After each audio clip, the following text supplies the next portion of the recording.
बयखौबो बर'नि दुगैला दुगैनोसै दसेनि समनि गेजेरावनो आंखौ खामान्ड' बानायलायबाय आंनि हिन्जावा दा मा खालामनो सानदों आंथ' मिथिया खोमाखौ हयथ' खाथेखाबाय मानसिखौ माबायदि नुदों आंथ' मिथिया जा सालदे थाबायगासिनो दं everyone and welcome back to another vlog so rise for some time on his vlog मोखांखौनो माने मजिया जोंना बुफैबाय आरो आयु बुरला नायबाव मोखांखौनो माने जास्टिना लोगोथार बिरादनो मा खालामदों मा खालामनाय जाखो बे नै रायजोफोर माबा एन्जर गांसो जानो लाबोदां माबायाव हाग्रायाव गांसो जागासिनो मा खालामदों निमिया आयु सिंगोरिया हाग्रा अरसो फैबाय आरो इसोराबो मोजां जागासिनो एसे बायह्रानि हाग्रा गोथांफोरबो जाहोनांगौलै नङाबा माबायो राफोद जायो जादो बिराद जाथारबाय आरो नोंस्राबो हाग्राखौनो आयु बोरमा खिखौनो जाजोब्बाय सासे आइ गाज्रिबायसो मा एक सेकेन्ड खुगायानो दलथाया बेखौनो अरलुलाबाय थाखायो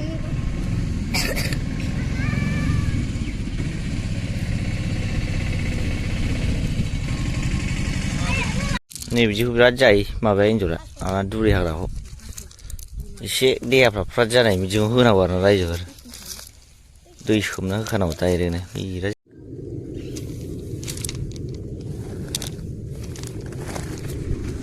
जाथारदो बेसेबां जायोना जा बुरजा लागायखाबाय आं जा फाराफार लागायदो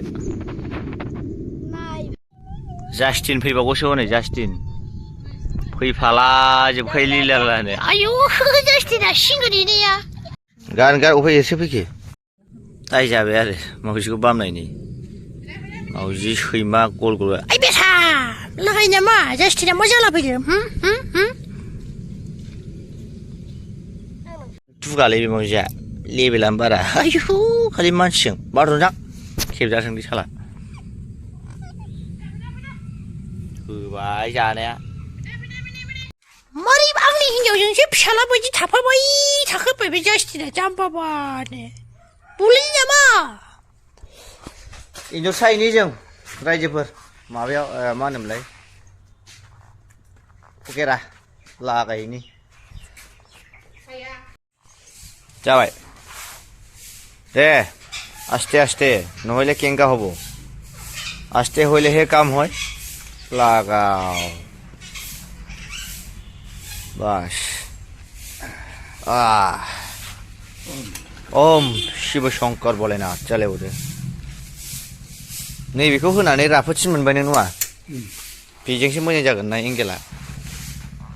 सोरबाफोरखौ नायनो लिंहर नामा लिंहर हे सोर फैयोब्रा जों बायदिखौलाय नायफैनो नङा बोराय ओरैनोबा हले नङा नायगोन दा नङा सानसे जोंना नैबे बाहाया दाखालि माने आसाम पुलिस मोनबाय आरोना रायजोफोर हाबफेना नायजोबो ना आसाम पुलिसनि हाबफेन बियो दा सिफियाव मा दं आंथ' मिथिया गोरानसो लालायबाय नामा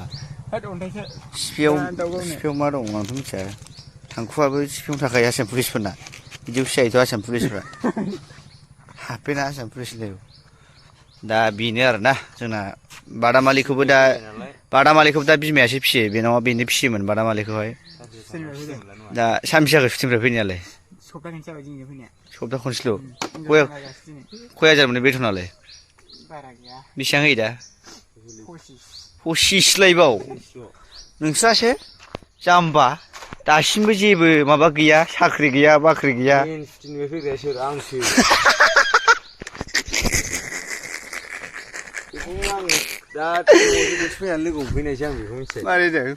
मेन स्ट्रिमनिफ्राय फैग्राया आंसो आं बेखौ गोबावजों खनसे लोगो मोनफैनायसै माने गाव होनबाय आं दहाय लोंहोदोंमोन नालाय गोजा लाबोखादोंमोन आं केन्टिननिफ्राय ओमफ्राय दा गावनो एन्जर साना जानोसै नोंहा बारा गोबाव टाइम गैला सानथामजोंल'सो नालाय आं थांफिननांगौ ओंखायनो लेंबाय बे ओमफ्राय दा जों एन्जर साना जाहैसै आरो फुख्रियाव उल्था बेखौसो बाख्नायबाय नों आंजों लाबोफाना बे आं हरनायसो हाबफेना ए बे माथो आदसा नों बारा लोगो मोनलाबायाना बेखौ मिथिया नंगौ आंहा नै जायगाफ्राव आलदा आलदा मोनजोब्बाय फाग्ला नुखायो मालायनि फुख्रि आलि एकदम बांगालफोरनिसो लागाय माइबारिफोरजों फैलाबायबाय माने हिन्जावसा फैदों आरोना रायजोफोर माबायावसो नुगोन मिक्सार इन्टारटेनमेन्टआव नुगोन होमना गाबोन फुङावहाय नायबानो जाबाय हाबनानै मिक्सार इन्टारटेनमेन्टआव लागाव हिन्जावसा फैदों एकदम पकेराव जरा नुखायो मानसिखौ नायबा